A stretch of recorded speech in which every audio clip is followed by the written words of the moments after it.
or I guess you graduated in 2015? Yeah. Yeah. Yeah, I have my degree. Okay. Just checking.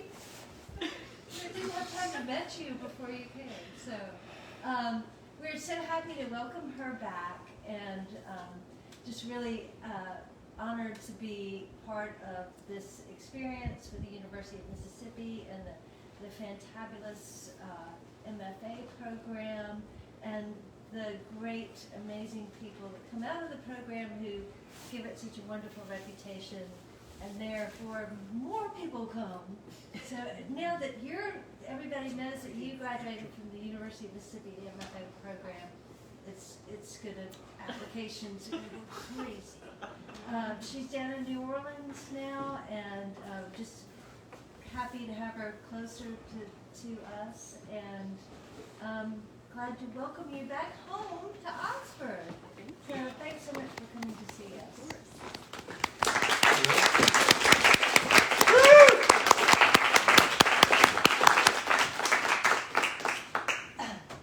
Hey everyone! Thanks for having me. It's nice to see y'all. Hello everyone. Hi. Thank you for coming. It's very exciting to come back here. Feels like I was here yesterday, but I wasn't. It's been literal years. But it's really nice to come back and see old faces and I was thinking about when I was writing this book, I have this little Lego of a superhero on my desk, and Tommy Franklin gave me this Lego, and I think he titled it The Joker. Because I guess because I'm funny, I don't know. But I look at that Lego whenever I write, and I think of Tommy and of oldness. So it's nice to be back. So I'm going to just read two very short excerpts from the beginning and then also the end. And the first part that I'm going to read is from the first chapter. And one of our main characters, Nee, is on a reality television show called Eligible Bachelor, which is essentially a ripoff of The Bachelor. By essentially, I mean, yes, 100% The Bachelor. And she is in Vietnam for, they travel all over the place for these different episodes. And they're in Vietnam, and she gets separated from the group, and she sees a ghost. And then she comes back to the hotel where all the women are, and they're mad because she left the group, and there's all these rules. So anyway, that's where we're jumping into. When she got back to the hotel suite later, the other girls had already drunk 8 of the 12 bottles of wine provided by the producers. They'll get us more if we ask, said the professional dog walker. No point in rationing. The cameramen hovered behind the couch and near the curtained window. They never ceased filming in the sleeping quarters because that was where all the disagreements occurred, where the girls felt most cooped up, irritable, and lonely. The place where they had time to overthink about Ben, about their families, about the jobs they'd left to be there. It was an intense 2 or 3 month filming spree, and they didn't get paid. But the exposure was worth it, and if they got eliminated, they had the chance to be invited to one of the show's spin-offs. At least 2 assistant producers were always there, sitting in the corner of the suite with their headsets on, bored and ambivalent, directing the cameramen and pulling girls aside for individual interview footage. Where have you been? Said the visual artist. Nee had learned the visual artist was actually a hairstylist, but the way she described it, it was more of a side gig. My main job is being an artist, she said. I specialize in abstract art and acrylic paints. This was hilarious to me at first, and it definitely still retained its comedic appeal. But the visual artist had smuggled in a traveling watercolor set, and she sketched and painted sometimes at the dining table. She was actually a good artist. They had the peculiar relationship, as all the women had with each other, of being amiable friends who sometimes chatted about their favorite hobbies one moment, and the next they turned into hostile competitors who had no problem launching the most personal attacks. I was sightseeing, said Nee. Eye rolls rippled around the room. They all thought she was trying to create her own storyline on the show, trying to stand out from the crowd. She didn't bother explaining that it really had been an accident, a spontaneous decision born of her desire to get away. "I'm glad to see you made it back all right," said the taxidermist. There were snickers. "You were gone for a long time. You know we're not allowed to leave, right?" "I was trying to get away from everyone here," said Nee. She had to stand up for herself, even if she didn't like to, even if the others misinterpreted her actions as snobbishness. Lashing out made everything worse, but she felt unsettled that day, more reactionary. The little girl, the ghost, was nowhere to be seen at the spot by the river, and when she had put her hand in her purse, crisp bills brushed against her skin once again. "Whoa," said the taxidermist. "Aren't we feeling cranky?" "We're all here for Ben," said the entrepreneur from Dallas. Nee felt the tension frizzle again. "What would Ben think if he knew you were leaving? If you can't handle it, then I don't know what to tell you. This is serious. And Ben is here to find his wife." There was a purr of agreement. Nee hated the entrepreneur from Dallas, a genuinely dull woman who had started a line of hair ties that supposedly didn't stretch out after multiple uses. The former ballerina had pointed out they were simply scrunchies, which had been the source of a huge house conflict, resulting in the former ballerina's elimination from the show. "I'm here for Ben too," said Nee. This wasn't at all true, nor was it true for most of the other women, who were all really models, actors, musicians, or various other occupations in the entertainment industry. But there was an unspoken agreement that this charade was indispensable, that they had to keep up the ruse for their own benefit, or else all this had been a waste of time. A larger audience for their social media accounts, more opportunities for sponsorships, a greater chance at being cast for other shows. At least that was how it had started. They weren't allowed to use their cell phones or bring books. They weren't allowed to watch television or use the internet either. The producers plied them with alcohol and forced them into small quarters together. But Nee began to suspect that the charade was no longer a charade for most of them, that somehow the show had become reality. It was why Nee could barely stand to be in the room with everyone these past few weeks. Even so, she too felt the disconcerting nerves, the butterflies in her stomach, when she saw or spoke to Ben, a man to whom she normally would never be attracted. It was like Stockholm Syndrome, a captive to the well-oiled machine of eligible bachelor, and she could feel it happening but was powerless to stop it. She was afraid that it might become real for her too, out of pure circumstance and inevitability. She knew her mother would have something infuriating to say about it all, probably attributing her difficulties with the other women to unlucky star positions for tigers, or an inhospitable year for anyone born in the element of fire. She imagined her mother flipping through her astrology book, searching for Ben's birth chart, and clucking unhappily, conveniently interpreting their signs as incompatible. Nee was an aspiring actress and had lived in Los Angeles for the past 10 years, but for every contestant living in LA, the information bar on the screen instead said their hometown to make the cast appear like a collection of America's sweethearts, rather than another Los Angeles casting call. Every model, of which there were at least 16 in the original batch of 25 girls, an alternate occupation was used. The show producers wanted the cast to appear more diverse. They'd asked me if she cared if they used Vietnamese food critic as her occupation, because in the contestant questionnaire she'd said pho, along with pumpkin ravioli, seafood paella, and fried chicken, was one of her favorite meals. And because she'd written a few posts for a now failed food blog. Nee wasn't sure why, but she told them it was fine, even though it wasn't. So that is the beginning, and we cycle through the perspectives of Swan, the mom, Nee, who we were just reading from, Chu, and Czech.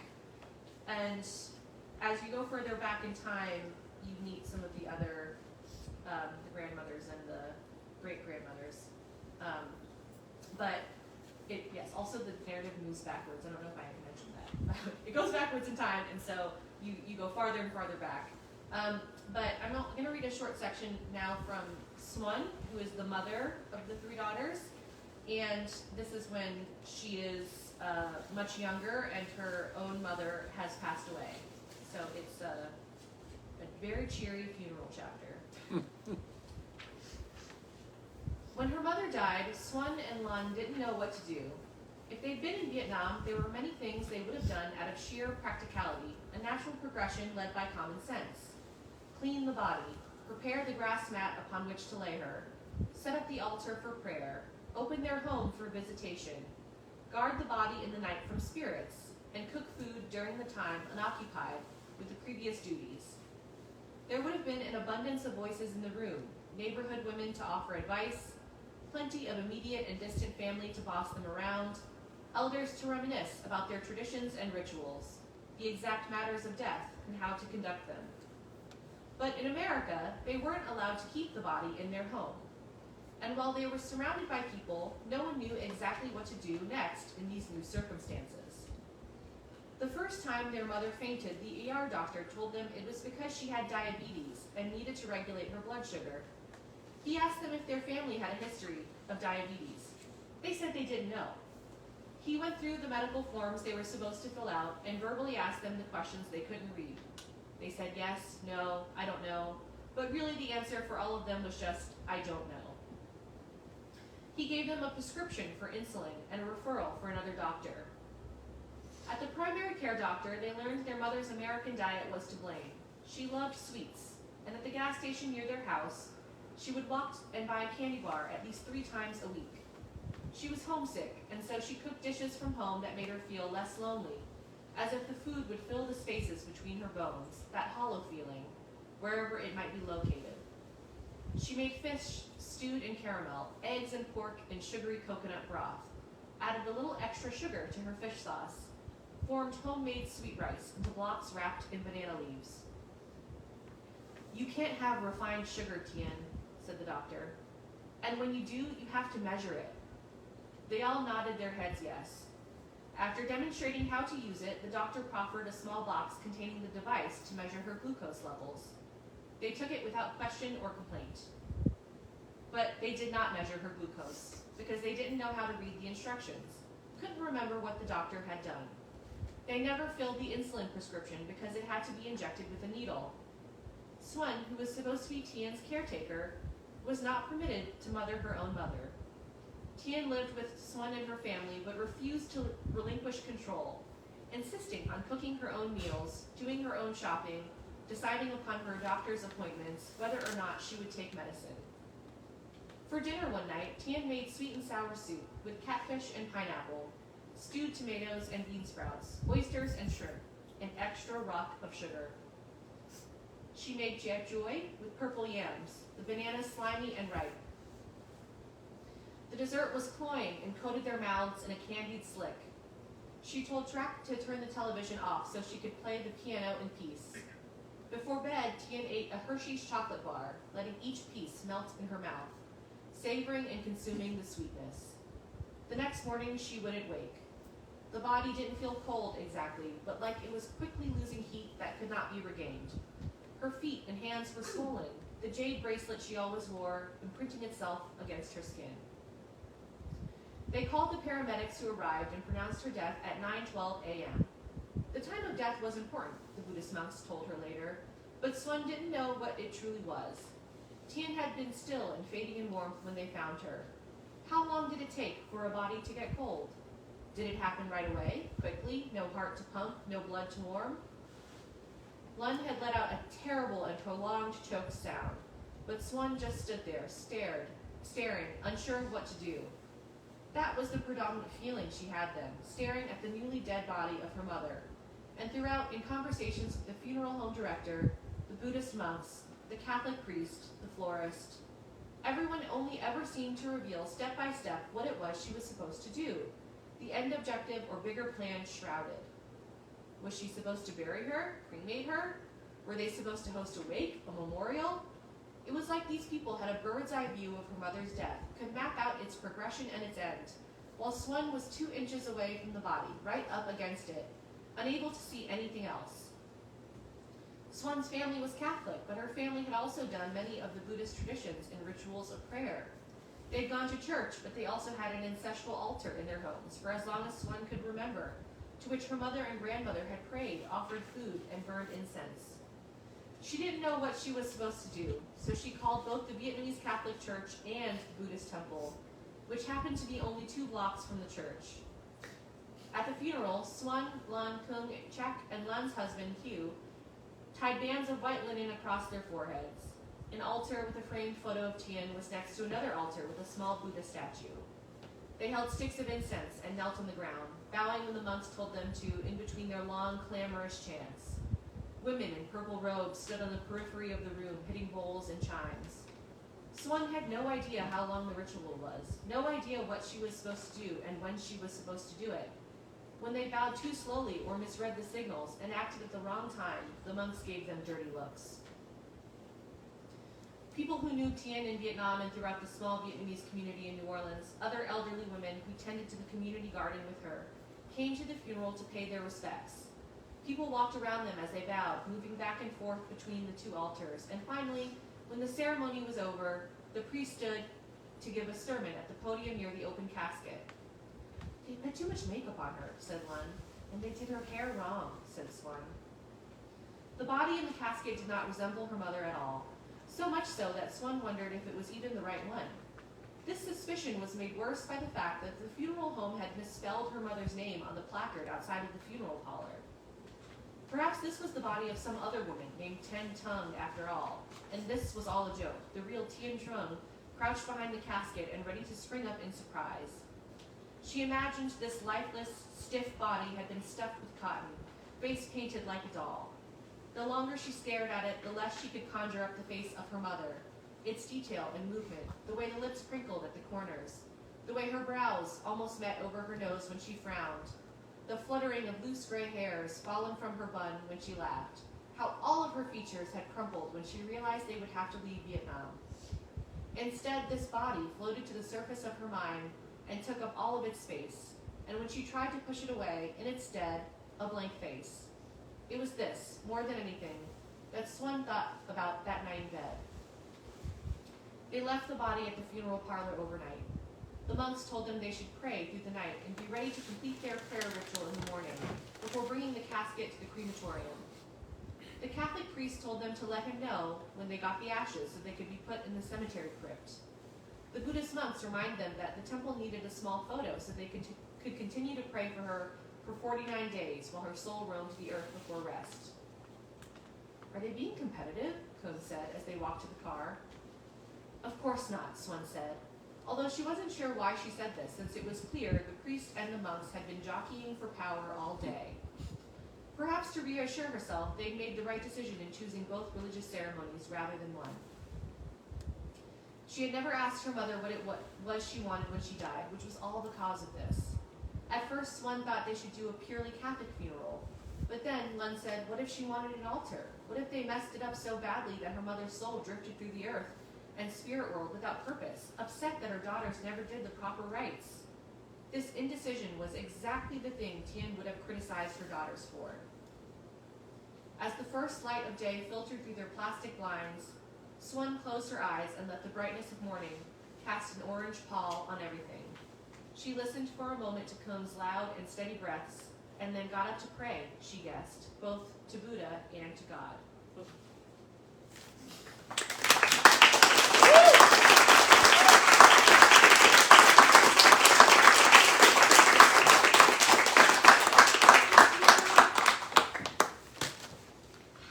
So I guess if anyone has questions, you can ask them, but you don't have to. No pressure, but you're welcome to.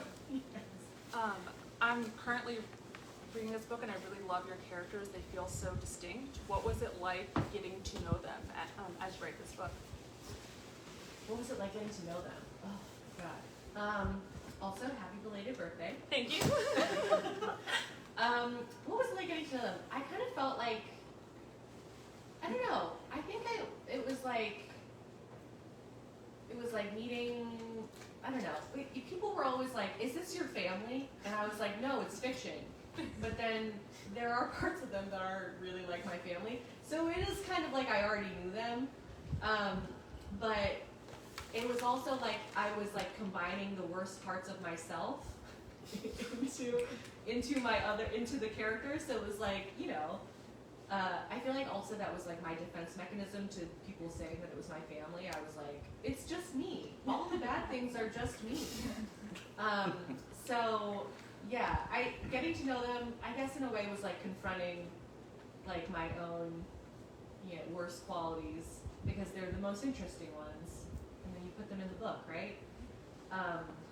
But my favorite parts were like the much later chapters, because I did a lot of research on the history of Vietnam and colonialism and things like that, and so I felt like I could really just make it up, because obviously I've never been there in 1800s Vietnam. So that was the really fun part, where I could kind of make the characters up from scratch. But actually, sorry, I have a real answer now. I actually did, the helpful thing was the Zodiac. I used the Zodiac very heavily.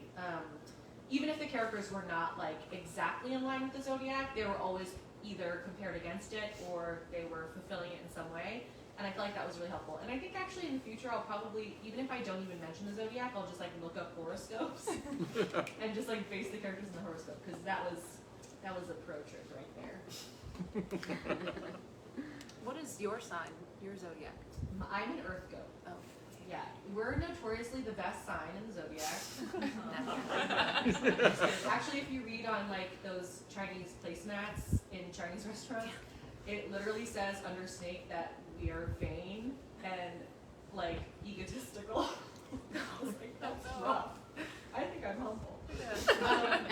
But yeah, no, it's not very flattering. But it also says that we're wise, so. Cool. Yeah, I'm an Earth goat. Yeah.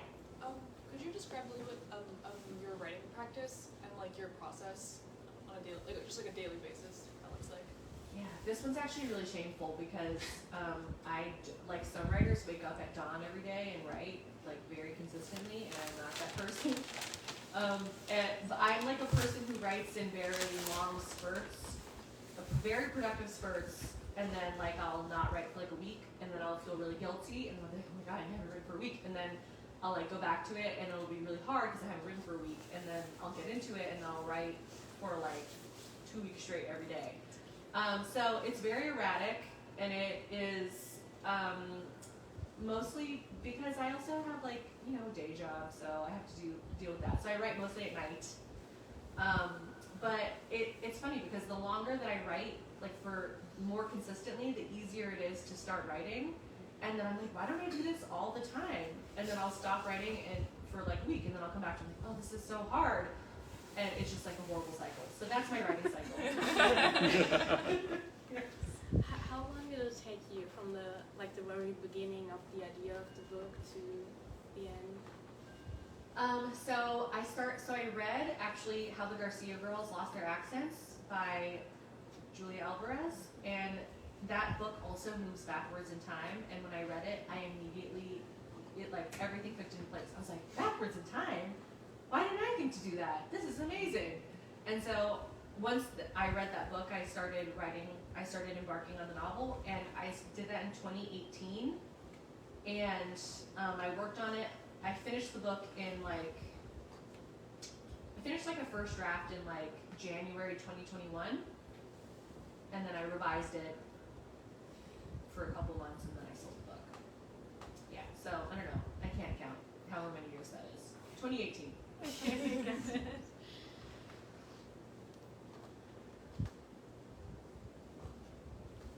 Yes, Richard? After you sold the book, was there an editor who wanted to continue to tinker, or was there much rewriting process after you had sold the book? Yeah, so the editor that I am working with is amazing. We like really hit it off, and one of the pieces of advice that I got was like, you should make sure that you work with someone who really is aligned with your vision for the book. And that was really helpful, because I've heard like horror stories where people, also editors are like overworked and like, have so many different projects. Like sometimes a debut author gets lost in the shuffle. So I was really scared of that was going to happen. So when I met my editor, she was amazing. She was like, I love your book. I she told me what she thought her vision was for the book was, and I felt like it was really in line with what I felt for the book. And so I decided to go with her, even though she was, she was peppy and younger. She was like one of those hip assistant editors. But she, when we started working on the book together, it was more like, it was less major structural stuff, like, because I was very tied to the backwards narrative, and it was more characterization stuff, and then like tying the zodiac in more. So like it was, in a way, it was kind of harder because I feel like I had to go through every single piece of the book and be like, is it cohesive? And then figuring out what to add in. But also, she made me get rid of a whole chapter, which I never forgave her. She was like, actually everyone who read the book, the first draft was like, you need to get rid of this chapter, like it does nothing. And I was like, no, this chapter is amazing. Why don't any of you understand me? But it was basically a chapter about one of the characters she really wants a pet, and there's a chapter in here that's involved with a cat in a duffel bag. But that is a new chapter that I wrote that was like inspired by the chapter that I had to cut. And I was very emotionally attached to this chapter for some reason. Like I was like, we're not getting rid of it. And my editor was like, okay, gentle, I'm gonna be gentle, but it's not that great. I was like, oh. But I eventually got rid of it and it was better. But that was like the only like major change I made, was like getting rid of a whole chapter and then adding a new one. But yeah, I would say that it was like, I don't know, I have no context for like how much editing is done in other books. I would say medium, because that feels like a safe amount. I did a medium amount of editing. Yes. I have a question. I recently read the book Things We Lost to the Water. And this goes a little bit in the direction probably where you wrote about. And my question is, the characters in your book, they're probably second or third generation Americans with a Vietnamese background, I assume? Correct me if I'm wrong? Actually it's the mother is a Vietnamese refugee. Okay. So she is an immigrant, and then her children are first generation. First generation. Yeah. I wanted to ask you, what are specific challenges female like first generation women had to face in the US, maybe also in contrast to men? Oh my god, everything. Everything's so much harder for women. Just kidding. It is, but I'm kidding, but I'm not. It's just different. I don't know. I would say, well, because also Eric's book is about, specifically about a gay man, right? Or, I mean, I guess it's multiple different characters. But, I mean, I feel like that is also its own set of challenges that he's writing about. But I would say that for, like, specifically for the women in this book, I was really interested in thinking about spectacles, like various spectacles that women have to engage or perform in. So we start the book with a reality television show, and I feel like that is very much like people associate trash television specifically with women's and with women's literature too. Oh, chick lit, like things like that. And it's always, I feel like, based in like this spectacle of performed femininity. And so the reality television show was one way that I was engaging with that. And then there's also a beauty pageant, which I feel like is just a classier version of a reality television show. And there's like lots of different instances of specific situations that we often don't think about men participating in beauty pageants, although I would definitely attend that. But like very specific circumstances that women have to, behave in. And so I was interested in those moments in the book because they're like rife with conflict.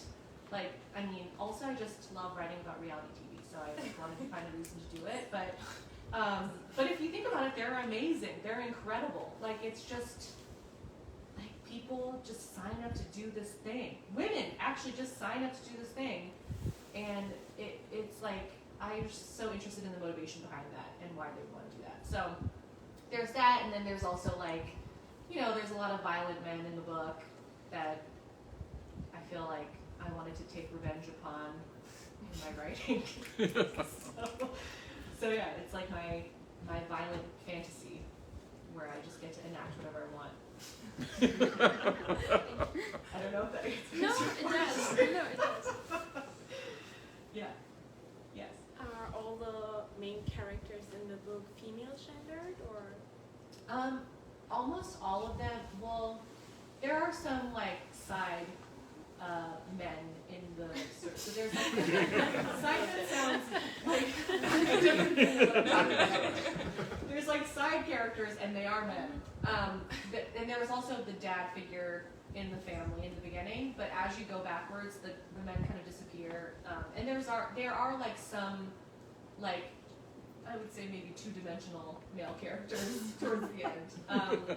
But yeah, I wanted to focus it specifically on the women in the family, just because I feel like there's a lot of, in particular, with the Vietnamese writing that I'm familiar with, a lot about masculine focused topics like the Vietnam War and being a soldier and things like that. So I wanted to specifically move that narrative away from that.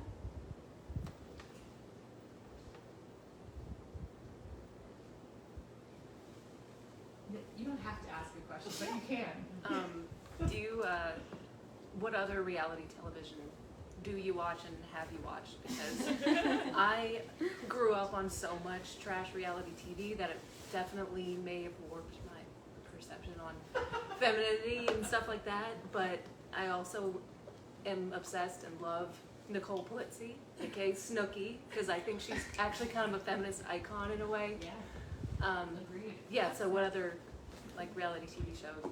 And may I add to that question, could you bring Gilmore Girls into your answer? Yes, I will talk about all of these things in my thesis. I watch the Kardashians very religiously. I love the Kardashians. I think that Kim is a genius. I think that Kris Jenner is a genius.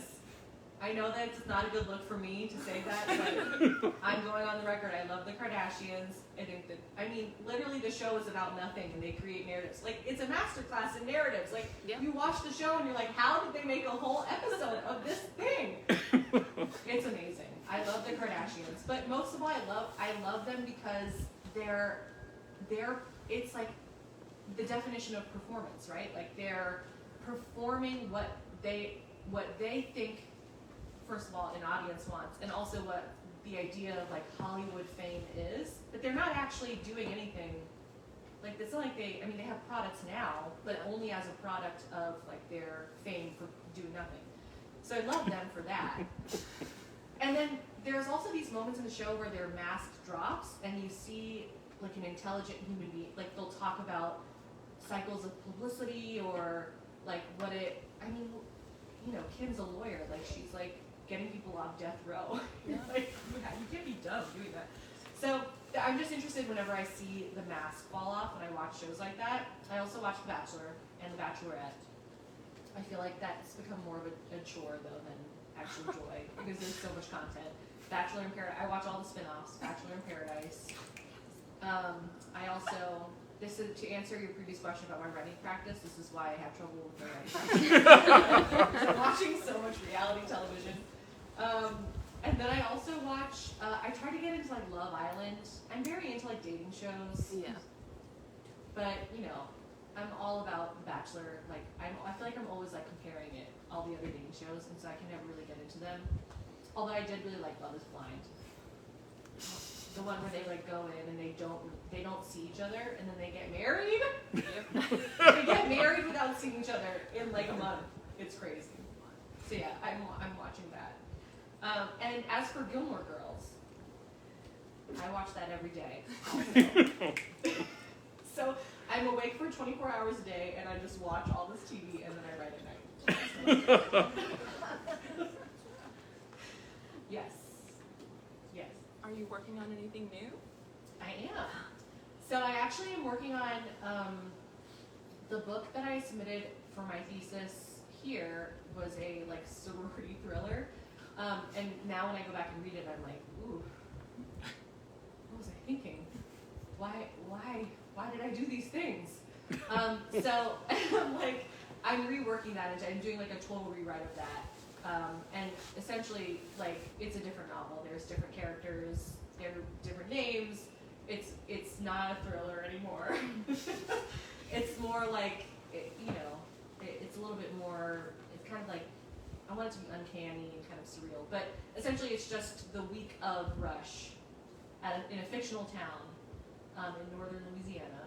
It's like a mishmash between like Ole Miss and LSU, like everything that I know from both of these schools. And you follow one character through the whole week of Rush. So I'm working on that. And it's been very, very difficult because I didn't realize how long ago it was that I was in a sorority. And so I don't really remember what it was like. So if anyone has hot tips for the secrets of sororities, I have a hotline that I set up. It's just my phone number. You can call me. Yes.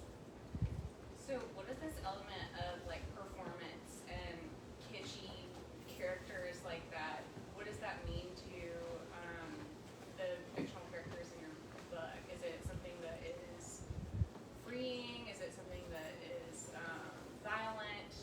How do they navigate that? I think that it's always a constraint. I don't think that the performance is ever freeing for them. And I think I went into all of the conflicts that were in the book that were around performance. I went into it with that. Like, how does this constraint affect the way that this character interacts with the space? And so that was something that, to varying degrees. Sometimes what happens is that the characters go along with the performance, and then they have to deal with what that means about them. And then sometimes the characters rebel against having to perform, and then they have to deal with the consequences of doing that. But it is always in some way, shape, or form a constraint and something.